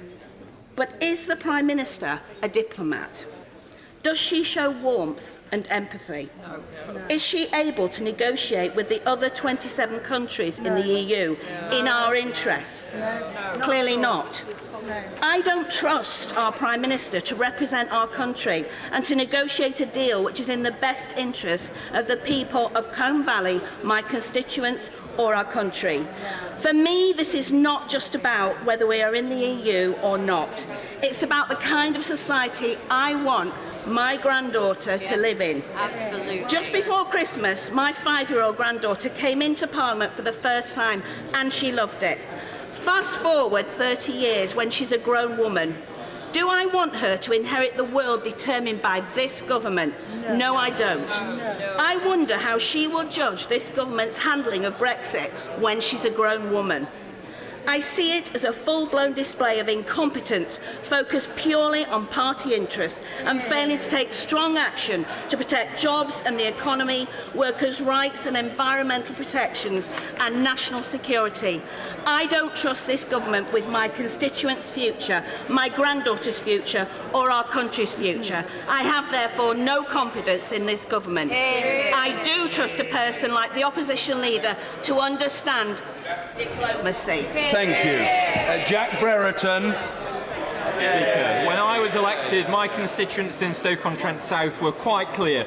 They voted overwhelmingly for Brexit and they were overwhelmingly in rejection of what this Labour Party has become and what it now stands for.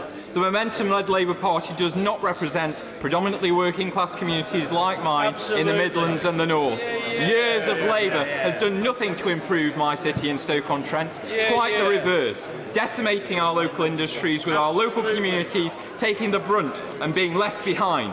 Since Conservatives came to power, Stoke-on-Trent's industries have started to blossom again, with record numbers of people working and the best places to start a new business now being Stoke-on-Trent. This success is thanks to, yes, the hard work of our businesses and our communities, but most significantly, the policies of Conservatives.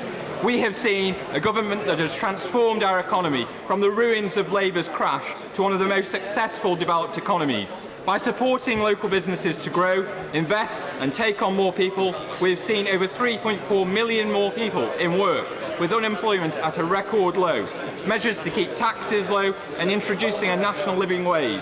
A basic rate taxpayer is now over £1,200 better off than they were in 2010. The clock. Stop the clock. Order. The honourable gentleman, I know that the House is excited, but the honourable gentleman must get a respectful hearing. Jack Brereton. Thank you, Mr. Speaker. We must continue to pursue measures which will help address the cost of living and focus on growing aspirations, creating better opportunities and job prospects for our communities. This would be threatened by a Labour government led by the Leader of the Opposition. Their unfunded plans of £1 trillion of extra spending would see us racking up huge debts and mean massive tax rises for people in constituencies like mine who can least afford. And for what? Ideologically motivated white elephants, nationalisations of our industries, raiding the public purse to pursue policies which have been tried and failed time and again, threatening jobs in our industries and our economic prosperity. Every time we've had a Labour government, they have left our country with more people out of work than they started. And as I've said many times before, my constituency in Stoke-on-Trent South voted overwhelmingly to leave. At every opportunity, I have voted in this House to enact Brexit and deliver for the wishes of my constituents. For this House to go against that and the British public, and most of my constituents voted for, would be a total betrayal of democracy. But this is what the significant proportion of MPs on the benches opposite want. They have repeatedly voted for measures to thwart Brexit, frustrating and trying to prevent and delay us from leaving on the 29th of March. This motion today shows the Labour leadership would rather play party politics than put the national interest in our country first. The Labour leader has been clear. They want a general election, going against the majority who are fed up with politicians and want us to get on with delivering for our country. Paul Sweeney! When I think of the confidence I have in this government, I think about how it's treated the most vulnerable people in our country. And when I think of my constituents, I think of a 10-year-old boy who was orphaned when his mother died, and this government, instead of nurturing him and trying to care for him and provide him with security, threatened to deport him. I thought that was a most shameful act, a disgrace, and is typical of this government's hostile environment policy. And that is why I have no confidence in this government, for that and many other reasons, about how it's treated my constituents and many vulnerable people across this country, but also how they have handled this negotiation in such a feckless and dysfunctional manner. They couldn't agree ahead of time what the negotiating objectives were. There was no spirit of collaboration. Even after the Prime Minister lost her majority in this place, there was no attempt to form a collegiate basis to agree negotiating objectives for this country and to deliver for this country's national interest. That was not achieved. Indeed, this government has subverted democracy at every turn when it suited its interests, even though it does not command a majority of the popular consent of the people or even a majority in this House of Commons. It has packed its select committees with Tory majorities, even though it is a hung parliament, by procedural sleight of hand. It repeatedly seeks to circumvent or abuse the Sewell Conventions in its dealings with the devolved administrations. And indeed, this government became the first administration in parliamentary history to be held in contempt of Parliament. Happy to give way to my honourable friend. Does my honourable friend agree that in Scotland people will be watching this thinking it's an absolute shambles? It's been absolutely roughshod over, and we have no trust, no faith at all in this government. We need a general election now. No, friend, we absolutely need a general election because there is no way to clear this impasse. There is a clear lack of faith in the government. There's a clear lack of will from the government to engage productively in reaching out to build a national consensus to achieve the way forward. It's now the job of Parliament to take control, and the only way to do that is to reset the clock, have a general election, allow a new mandate to be formed in the interest of delivering for the people of this country. That is the only way to do it, and that's why I'll be supporting the motion of the Leader of the Opposition tonight to bring down this failing government and deliver a mandate that will act in the national interest of this country. Yes, 1 minute. 2 minutes. Luke Graham. Thank you very much, Mr. Speaker. I'll try and keep this very short. I rise tonight in support of this government motion mainly because I hear the frustrations of the people in this country from my constituents, and we hear it here in this House. There is confusion, whether it is on our split party position. We're criticised for red lines, but all we hear from Labour are their blurred lines, their lack of clear direction, their inability to come with a constructive alternative to what the government is being put forward. Mr. Speaker, parties of all colours failed to make a constructive case for the United Kingdom's position in the European Union. And many contributions we've heard in this chamber this afternoon have lamented that fact. Many of them have been driven by anger, and that's fine. Anger is an easy emotion, and it's one that many of our constituents feel. But when party politics fail and policies fall down is when MPs need to step up. And that's what we need to do in the coming weeks.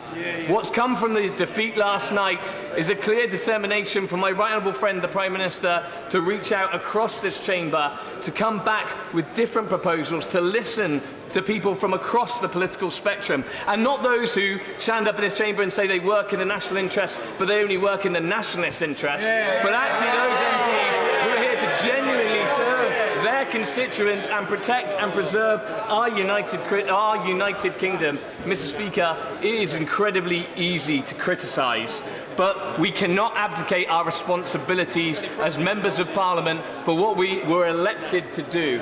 Our constituents don't want another general election, they want us to get on with our jobs. Tom Watson.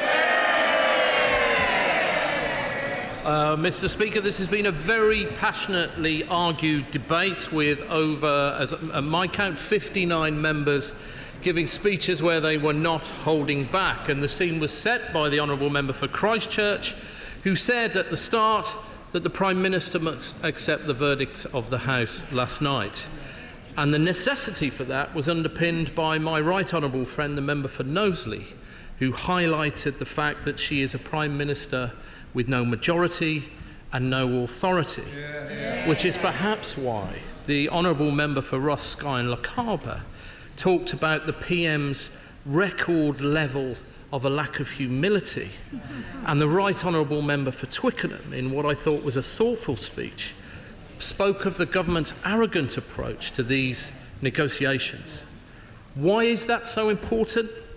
Because, as my honourable friend, the Member for Wallasey, said, the UK is more divided and fearful for the future than ever before.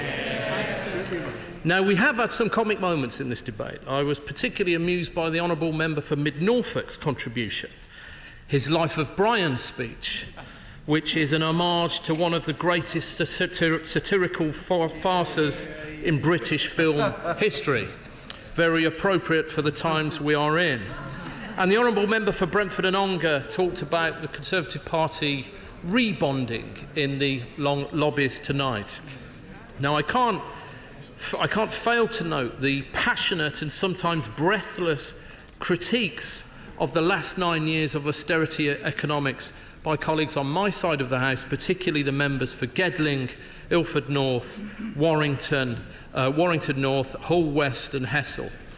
And a special prize must go to the Honourable Member for Dudley South, who at very short notice gave a 4-minute speech in 3 minutes by speaking 25% faster. Now, Mr. Speaker, as the Prime Minister said earlier in this debate, this is a crucial moment in our nation's history. But it is an unenviable task to summarise this debate today and to ask members of this House to pass judgment on her stewardship of our country. First, let me say very clearly that I am not one of those people who questions her motives. I agree with the Honourable Member for Stirling, who claimed she was motivated by public duty. I don't doubt that she has sincerely attempted to fulfil the task given to us by the voters in this referendum. I have no doubt, too, that she has tried her best and given it her all. But she has failed. And I'm afraid the failure is hers. And it's hers alone. And I'm certain that every member of this House admires her resilience. To suffer the humiliations on a global stage that she has done would have finished off weaker people far sooner. Yet the reality is that if the Prime Minister really sat down and thought carefully about the implications of that defeat last night for our country, she would have resigned. Throughout history, Prime Ministers have tried their best and failed. There's no disgrace in that. That's politics. But this Prime Minister has chosen one last act of defiance, not just defying the laws of politics, but defying the laws of mathematics. And it was Disraeli who said, "A majority is always better than the best repartee." She is a Prime Minister without a majority for her flagship policy, with no authority and no plan B. 432 to 202. Mr. Speaker, that is not a mere flesh wound. No one doubts her determination, which is generally an admirable quality, but misapplied it can be toxic. And the cruelest truth of all is that she doesn't possess the necessary skills, the political skills, the empathy, the ability, and most crucially, the policy to lead this country any longer.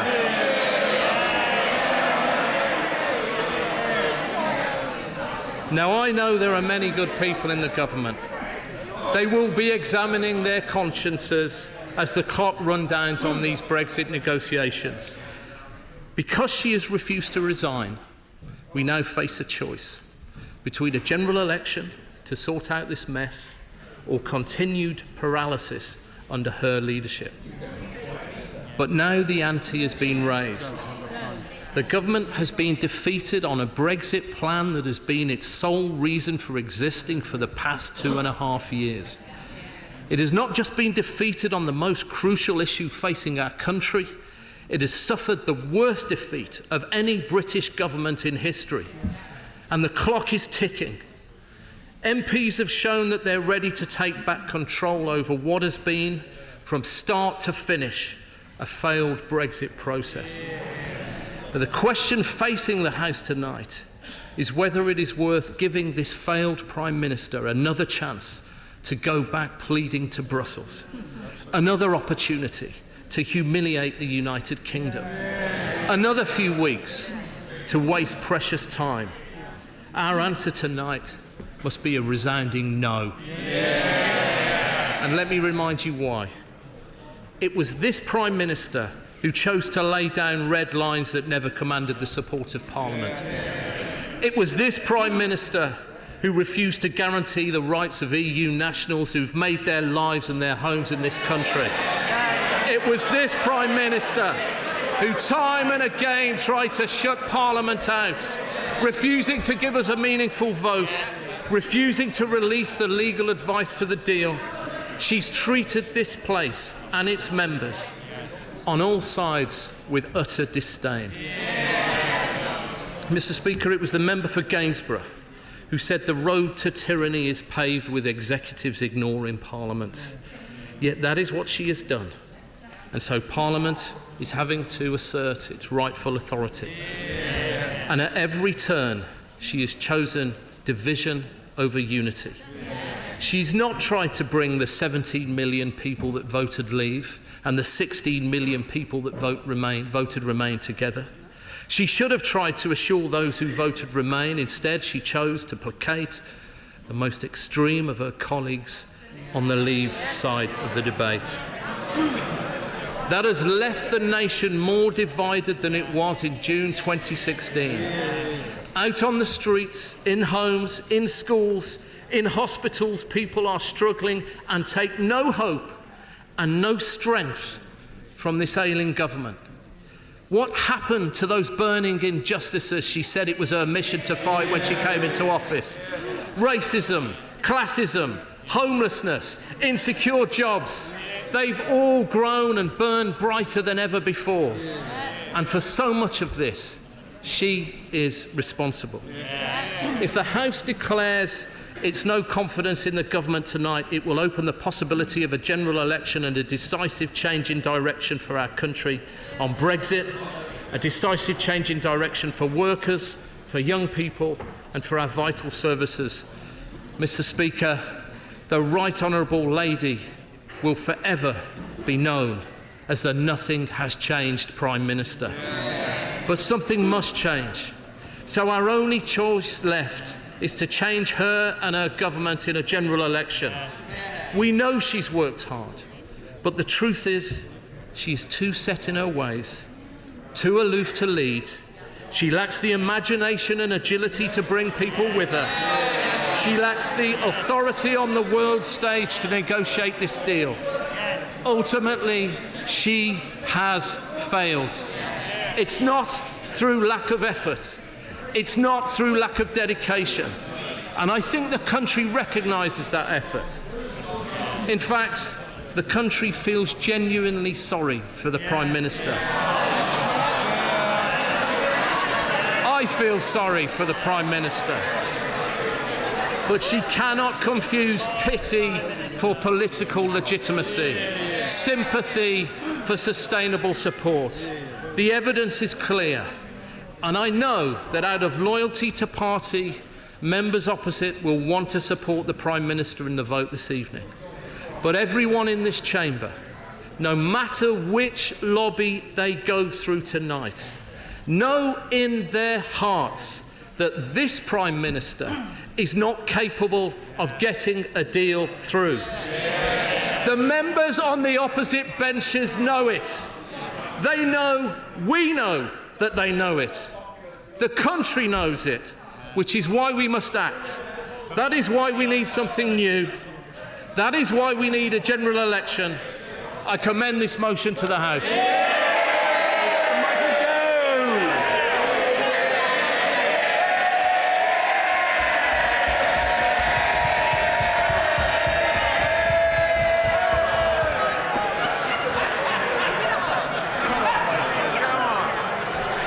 Mr. Speaker, as you know, having sat throughout this entire debate, it has been a passionate debate characterised by many excellent speeches, and I commend the members for Tiverton and Honiton, Bolton West, East Surrey, Mid Norfolk, Plymouth Moor View, Broxtowe, Stirling, Dudley South, Faversham and Stoke-on-Trent South on my side for a series of outstanding speeches. Yeah. But it has also been the case, as the Shadow Secretary of State pointed out, that there have been many powerful speeches from the opposition benches as well. And I too, like him, want to pay particular tribute to the members for Warrington North, Gedling, Ilford North and Birmingham Hodge Hill for moving and passionate speeches. Their constituencies are lucky to have them as advocates for their concerns and their needs. But perhaps the bravest and the finest speech that came from the opposition benches was given by the member for Barrow in Furness.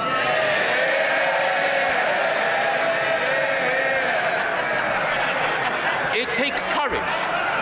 It takes courage, and he has it, having been elected on a Labour mandate, representing working-class people, to say that the leader of the party that you joined as a boy is not fit to be Prime Minister. He speaks for his constituents. He speaks for the country. And that takes me to the speech from the Shadow Secretary of State. He spoke well. But I felt he did not rise to the level of events. But one thing that was characteristic about his speech, he did not once mention in his speech the leader of the opposition or why he should be Prime Minister.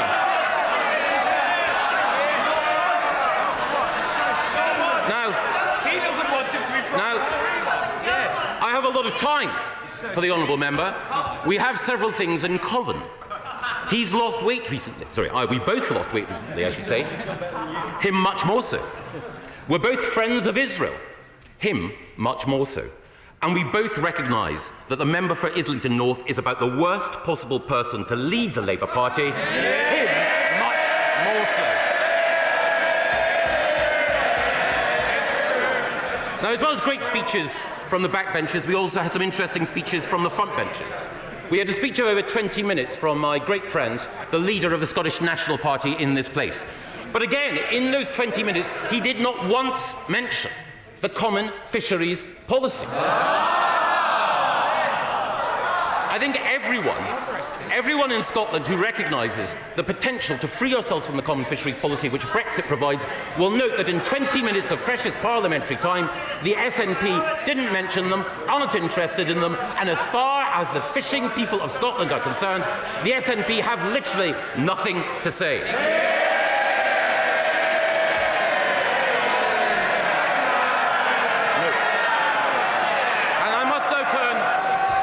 I must now turn to the speech from the leader of the Liberal Democrats, someone whom I also have affection and respect for, and he made a number of good points.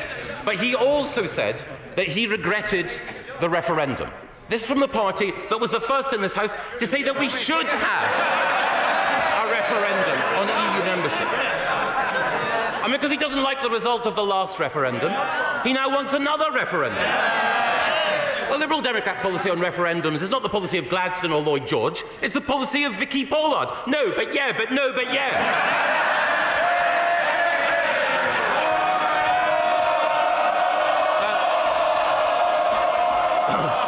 I should also commend the speech given by the leader of the Democratic Unionist Party.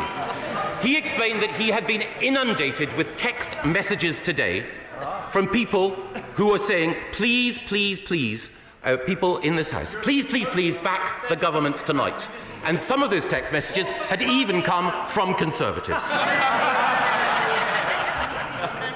I think, critically, when we think about confidence in this country and in this government, there is a daily vote of confidence which is being executed by the individuals investing in this country, creating jobs and opportunity for all our citizens.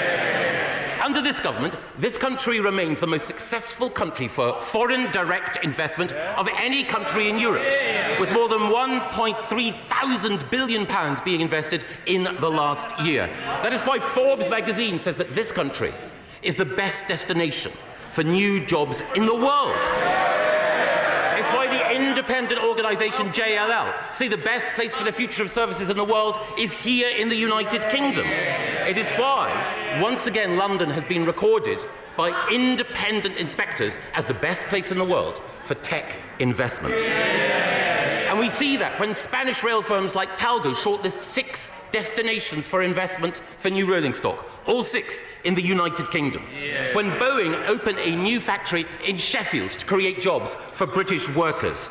When Chanel moved from France to London in order to establish a new corporate headquarters. Smells good. And when Starbucks moved from Amsterdam to London in order to ensure more investment and jobs. The opposition should wake up and smell the coffee. And all of this, in the words of the BBC, despite Brexit. Now that investment, those jobs that have been created under my right honourable friend the Prime Minister's inspirational leadership, has been invested in public services and social justice. As we heard from the member for Dudley South and Bexhill and Battle, 1.9 million more children in good and outstanding schools. It is also the case that the gap between the poorest and the richest in our schools has narrowed under this Conservative government. We also have a record level of investment in the NHS, and thanks to my right honourable friend, the Secretary of State for Health, a 10-year plan, £20 billion investment, £394 million extra every week for our NHS. And we also have investment in our national security. We meet the 2% target for investment in NATO, and we have 2 new aircraft carriers capable of projecting British force and influence across the world in defence of freedom and democracy. And in contrast, while we are standing up for national security, what about the right honourable gentleman, the member for Islington North? He wants to leave NATO. He wants to get rid of our nuclear deterrent. And recently in a speech he said, why do countries boast about the size of their armies? That is quite wrong. Why don't we emulate Costa Rica that has no army at all? No allies, no deterrent, no army. No way can this country ever allow that man to be our Prime Minister and in charge of our national security.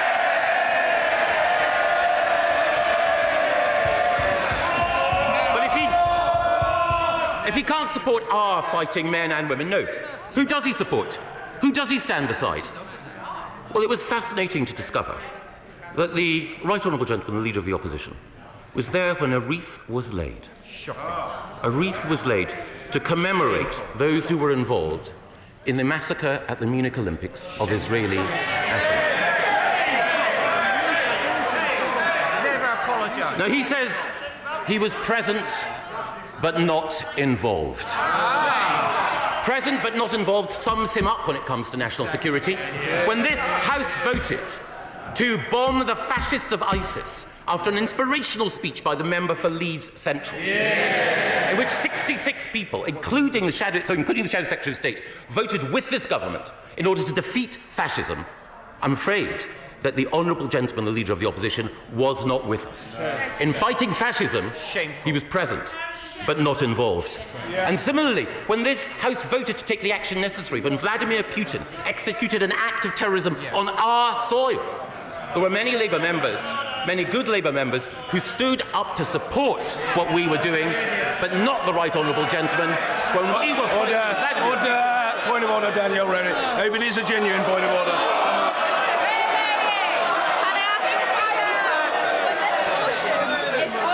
The government, how is this relevant? And is this not dangerous? If the Secretary of State were out of order, I'd have said so. I didn't, because he isn't. Secretary of State. Thank you very much, Mr. Speaker. And if the Leader of the Opposition won't stand up against Putin when he attacks people in this country, if he won't stand up against fascists when they are running riot in Syria, if he will not stand up for this country when critical national security questions are being asked, how can we possibly expect him to stand up for us in European negotiations? Will he stand up for us against Spain over Gibraltar? Will he stand up against the Commission in order to ensure that we get a good deal? Of course he won't, because he won't even stand up for his own members of Parliament.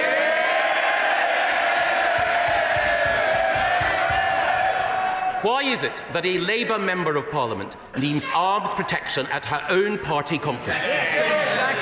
Why is it that nearly half of female Labour MPs wrote to the Leader of the Opposition to say that he was not standing up against the vilification and the abuse that they received online, which was being carried out in his name? If he cannot protect his own members of Parliament, if he cannot protect the proud traditions of the Labour Party, how can he possibly protect this country? We cannot have confidence in him to lead. We have confidence in this government, which is why I commend this motion. Order! Under the order of the House!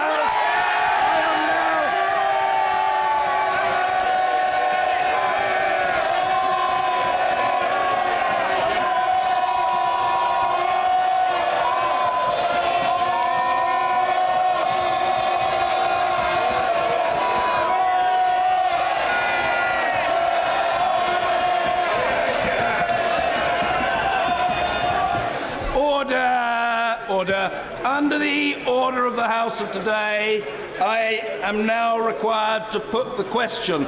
The question is that this House has no confidence in Her Majesty's government. As many as are of that opinion, say aye. Aye. Of the contrary, no. Division! Clear the lobby!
Order. The question is that this House has no confidence in Her Majesty's government. As many as are of that opinion, say aye. Aye. Of the contrary, no. No. Tellers for the ayes, Jessica Morden and Jeff Smith. Tellers for the noes, Julian Smith and Christopher Pincher.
The ayes to the right, 306. The noes to the left, 325. The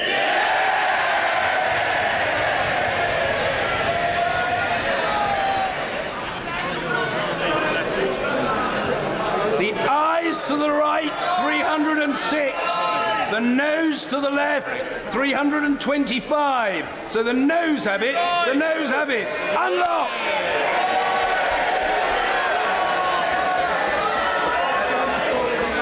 Point of order, the Prime Minister. On a point of order, Mr. Speaker, I'm pleased that this House has expressed its confidence in the government tonight. I do not take this responsibility lightly, and my government will continue its work to increase our prosperity, guarantee our security, and to strengthen our union. And yes, we will also continue to work to deliver on the solemn promise we made to the people of this country to deliver on the result of the referendum and leave the European Union. I believe this duty is shared by every member of this House, and we have a responsibility to identify a way forward that can secure the backing of the House. To that end, I've proposed a series of meetings between senior parliamentarians and representatives of the government over the coming days, and I would like to invite the leaders of parliamentary parties to meet with me individually, and I would like to start these meetings tonight. Mr. Speaker, the government approaches these meetings in a constructive spirit, and I urge others to do the same. But we must find solutions that are negotiable and command sufficient support in this House. And, as I've said, we will return to the House on Monday to table an amendable motion and to make a statement about the way forward. The House has put its confidence in this government. I stand ready to work with any member of this House to deliver on Brexit and ensure that this House retains the confidence of the British people. Point of order, Mr. Jeremy Corbyn. Thank you. Thank you, Mr. Speaker. Last night the House rejected the government's conclusion of its negotiations with the European... Order. I called the Prime Minister on a point of order, and the Prime Minister was heard. And she was heard in relative tranquility and certainly with courtesy. And the same courtesy will be extended to the Leader of the Opposition and to others who seek to raise points of order. That's the way it is. Jeremy Corbyn. Thank you, Mr. Speaker. Last night, the House rejected the government's deal, emphatically. A week ago, the House voted to condemn the idea of a no-deal Brexit. Before there can be any positive discussions about the way forward, the government must remove clearly, once and for all, the prospect of the catastrophe of a no-deal Brexit from the EU and all the chaos that would come as a result of that.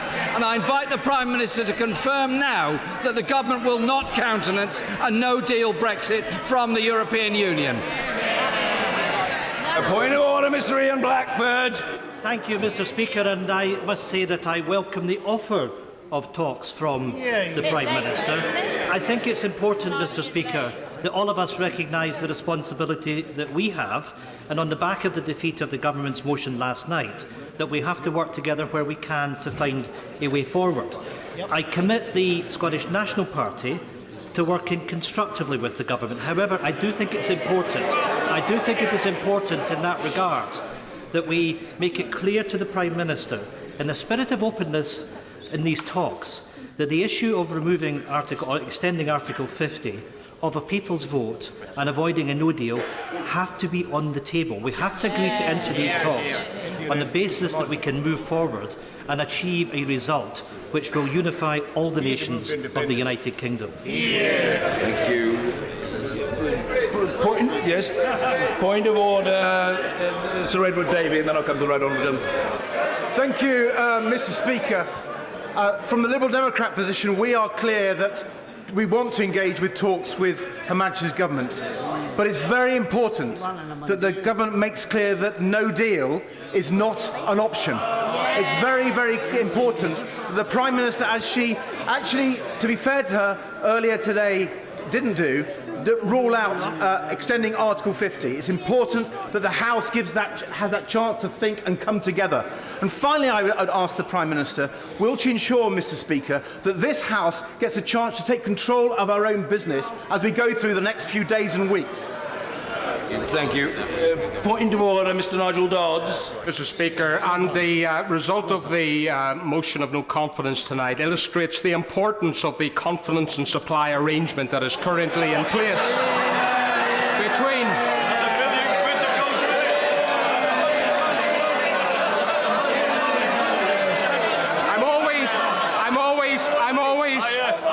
I'm always delighted when our opponents illustrate the strength of that relationship that we have and what it's delivering for Northern Ireland.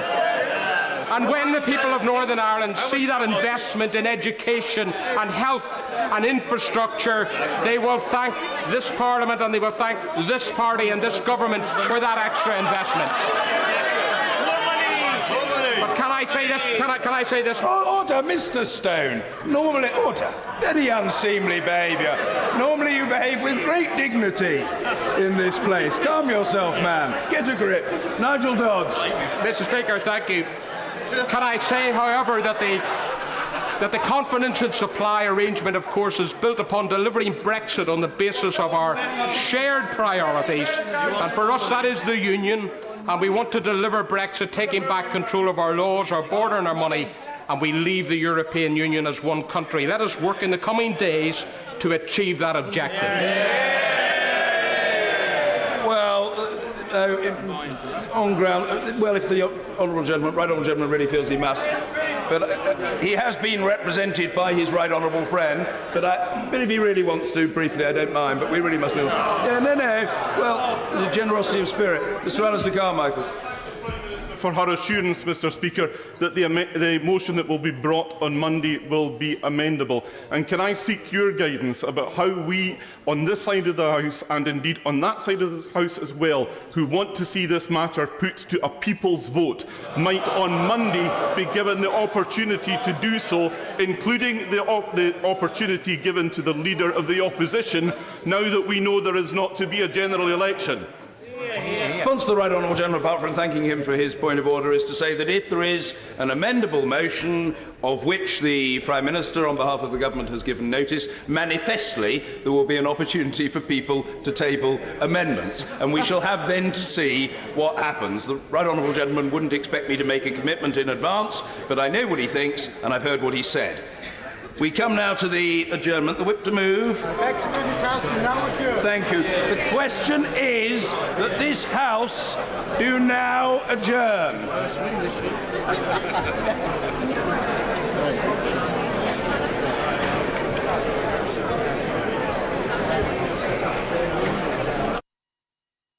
Honourable members do not wish to hear the honourable gentleman, the member for Solihull, dilate on the matter of car production in Solihull, which seems an unaccountable choice on their part. I hope that they will leave the chamber quickly and quietly so that the occupant of the chair can hear the honourable gentleman deliver his oration.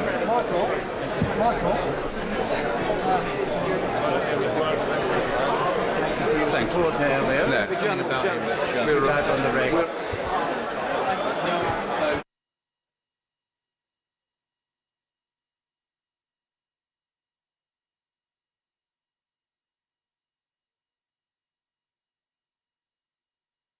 He must have been. What that makes one of us. Yeah. Who do you want him to be?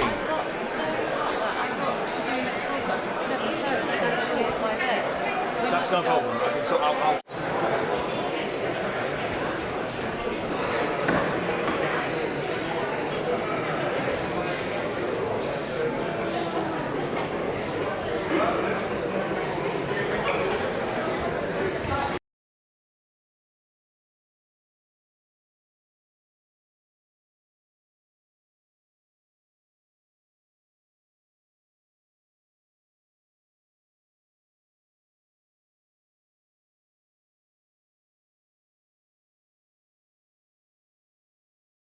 live service.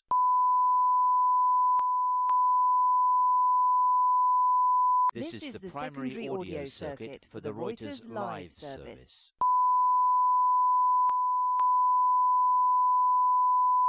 This is the primary audio circuit for the Reuters live service.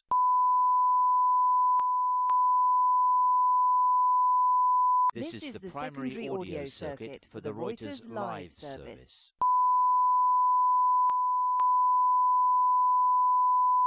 This is the primary audio circuit for the Reuters live service.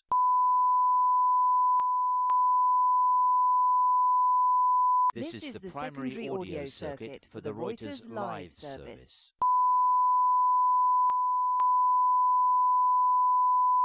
This is the primary audio circuit for the Reuters live service.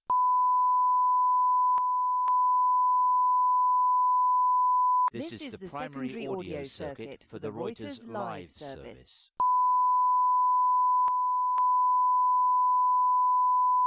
This is the primary audio circuit for the Reuters live service.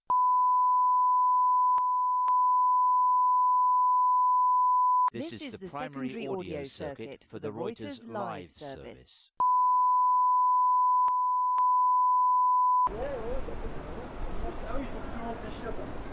Merci beaucoup.